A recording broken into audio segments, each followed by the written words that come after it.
Welcome back. Today we're talking about reviews because lots of you are absolutely terrified of them, and you shouldn't be. If you are scared of reviews, well, let me ask you this. Are you lying to people? Are you ripping people off? Is your product or service absolutely shit?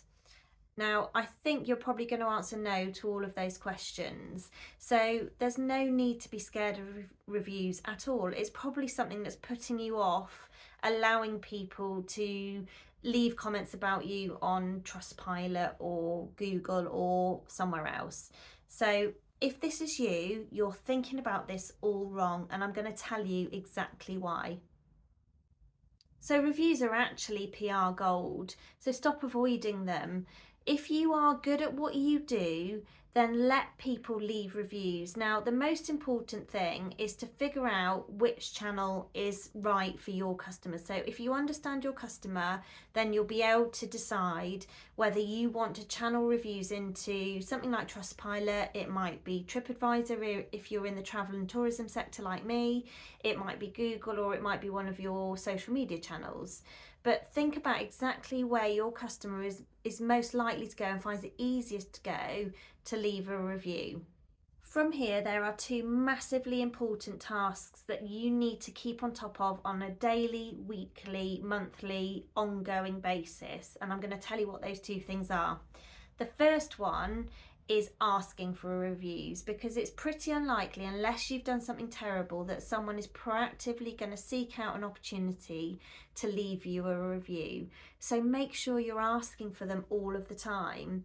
If you're a small business there and you haven't got email automations, for example, that automatically send someone an email after they've bought from you or booked with you asking for that review, then make that opportunity accessible everywhere else. So across your social channels, across your website, when you speak to people, in emails that you send with an order confirmation, for example, or a booking confirmation, make it really easy for people to leave a review and make them feel appreciated for doing that. You don't need to incentivize it, and that's another topic in itself, but make people feel valued and appreciated for taking the time to leave a review. The second thing is keeping on top of those reviews. You need to be actively engaging with reviews all of the time. The positive ones are simple. It's time to say thank you, appreciate that feedback, show that they're a valued customer, and also pick out trends from those positive reviews. What is it that you're consistently doing really well that you can continue capitalizing on rather? And there might be some things in there that you didn't really realise were a key USP for you. So make sure you take note of those and use them to your advantage. Now, it's the negative reviews that you're absolutely terrified of, and you don't need to be.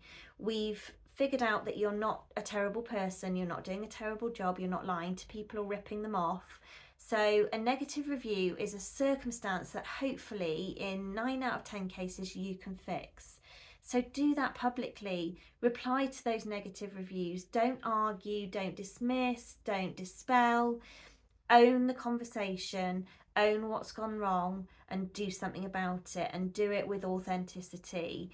So if, for example, an order never got sent, or there was an error with a booking and you had to cancel it at the last minute and you've let a customer down, then explain why that's happened, explain what you'll do to fix the situation, and explain what you'll do to make sure it never happens again.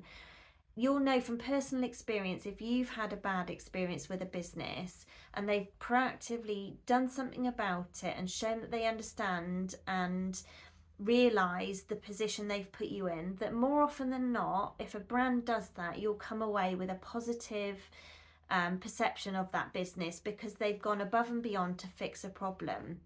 We're all human, we all understand that mistakes happen. What we're more often than not crossed about is it not being addressed or fixed, or it being just totally ignored. So those are your two priorities. Figure out how to make it very easy for people to leave reviews, and make sure you engage with those reviews, especially the negative ones, and do it publicly on the platform that you've chosen to make most accessible to your customers. So those are the fundamental basics of managing reviews and making them work for you. It's not that difficult. Yes, it can be time consuming, but you can make it easy and enjoyable to have review platforms with myriad different reviews on there, and enjoy the fact that even a negative review can turn into a positive piece of PR.